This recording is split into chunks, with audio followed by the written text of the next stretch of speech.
What is up, ladies and gentlemen? Welcome to the Blade Podcast, the podcast about film production, post-production, and marketing.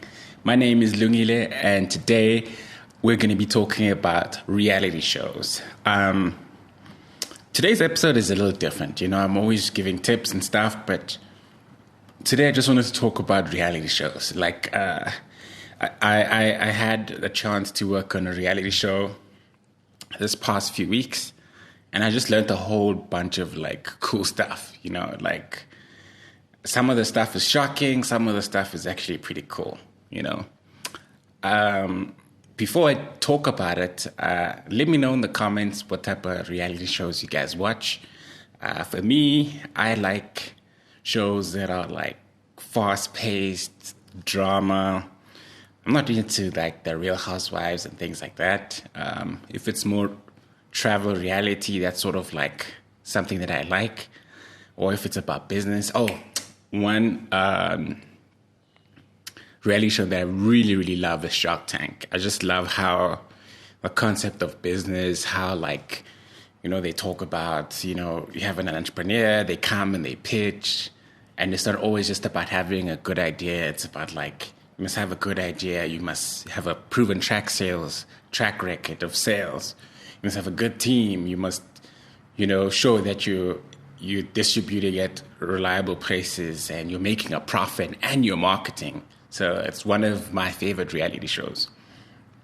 Another reality show that I like are shows like Project Runway and America's Next Top Model.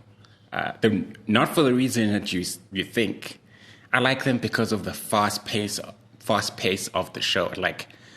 Those reality shows are so fast. It's there's so many shots that I always wonder how many cameras are they using to shoot this production, because they've got so many shots and it's coming at you at 100 frames per second. It's really really, really fast, and it's they don't want you to change the channel. So I like those shows because of the pace, not much because of the drama or the content. I just like the pace because it's really, really fast.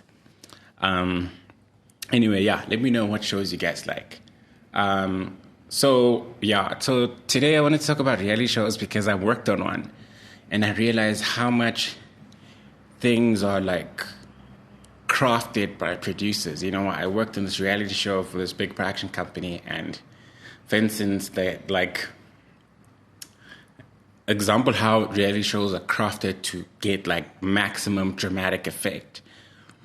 I had a guy who was talking on camera and he was saying, he wasn't saying this, but this is just an example.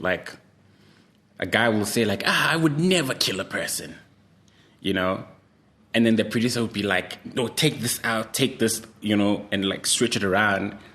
And then by the time I've edited it, it's I will kill a person. It's they're always they can just rearrange words to make it seem the most dramatic, shocking thing, And I don't know about that. I mean, for me, I feel that's a little bit lying, but maybe it's entertainment, reality show entertainment. That's what it's all about. Or you take something from that he said 10 minutes ago and you bring it back to the beginning so that it makes sense or it's more dramatic. So, I wasn't sure. I guess that's what reality shows are about. It's about drama, shocking people, keeping people engaged. It is entertainment after all. But it was really shocking for me. I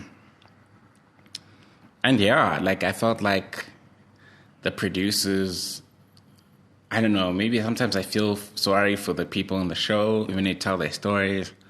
But the producers are just let's just milk the sad story. So by the time the shit hits the fan, the audience heart breaks.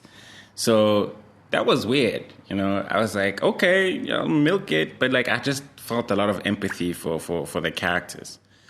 It was just something weird that I saw. So I've worked on a lot of reality shows. So I've cut trailers for them, local ones, international ones. I've also helped some other producers create trailers for reality shows that they're pitching. That was a really fun process. They shot some stuff and then they wanted me to edit that stuff with stock footage to kind of sell the idea. So that was really cool. It was, I think I did that a few times for different producers, and it was a cool process. It just showed how producers go, how far they go in order to pitch a show. It's not just about having a killer concept and having a good pitch document and pitching it. It's also about having a trailer, even if it's a fake trailer cut from different shows. If you make it as engaging as possible, that's what's going to convince the client or the channel to commission the show. So I realized they put a lot of effort into pitching. Like, they don't play around. Also, one of the shows that I worked on is also becoming a Netflix reality show. I can't talk about it yet, I guess, until it comes out. But I did help them with the pitch for that show, and I worked on the trailer for like 5 days, and they got it, which is great. I mean, it means I did something, I had some influence, even if it might be like 0.05% or whatever. But it was cool to know that they got the show. Another thing that I realized, like, reality shows, something that I picked up, I don't know if you ever want to come up with reality shows, it's like, if it's a 22-minute reality show, it needs to have 3 segments, right? They need to have a format, it needs to have 3 segments, and then it has to have a teaser/trailer at the beginning of the episode. I'm sure you've seen this, but I'm seeing it more and more after I cut those reality shows. Like, the first 30 seconds is like the teaser/look ahead promo. That's going to hook you to want to watch the show. Like, it tells you what it's about, what drama you're going to see. And then it goes to the title sequence. And then the first segment starts where they introduce the character, the problem, and the dilemma. And then before the ad break, they'd have another look-ahead promo that is like 30 seconds showing coming up. You see more drama to keep you coming back, And then after the ad break, then you come back to the second segment where things intensify. Even after that segment, there's a little look-ahead promo like, finally, the character meets this, blah, blah, blah. And then it goes to ad break, which also like entices you even more to want to watch the final segment. So yeah, it was really, really interesting.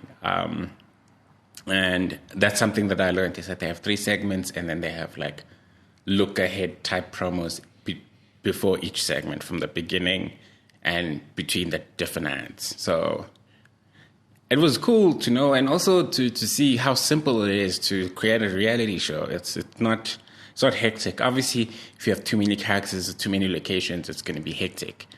But it just showed Guti, like, it's really, really possible, Another reality show that I watched recently was Love Island SA, or is it Temptation Island? I don't know, one of the two. Temptation Island, probably. It was a cool show, and I mean, I like the quality. I watched it on Showmax, and I think what was more interesting for me is how they put everything together, and also reading about the technical aspects of how many cameras did they have in that house, how did they handle everything, because they have a whole bunch of people in the house, and like they have to shoot them from different angles, and they have to capture different people, because everyone goes, some people are by the pool, some people are at the kitchen, some people are in the living room. So it's like, how many cameras are they running at the same time? So they run a lot of cameras at the same time, which becomes like a lot of footage. So it was interesting to learn about that and to see how they put it together. It's a lot of work, especially if it's like that. But there are other simpler versions of a reality show where you have a presenter and you shoot in a studio and you have inserts in between or reenactments. So yeah, it was really cool, man. Yeah. Anyway, this has been an episode of the Blade Podcast. I hope you guys like this. I'm just trying to do something different. I'm trying to talk to you guys. And yeah, if you want me to talk about other stuff, drop comments below. Let me know. And let me know what are your favorite reality shows and what reality shows you think I should watch. And if you're watching this on YouTube, hit the like button, hit the subscribe button, and hit that bell button so you can be notified every time I drop a new video.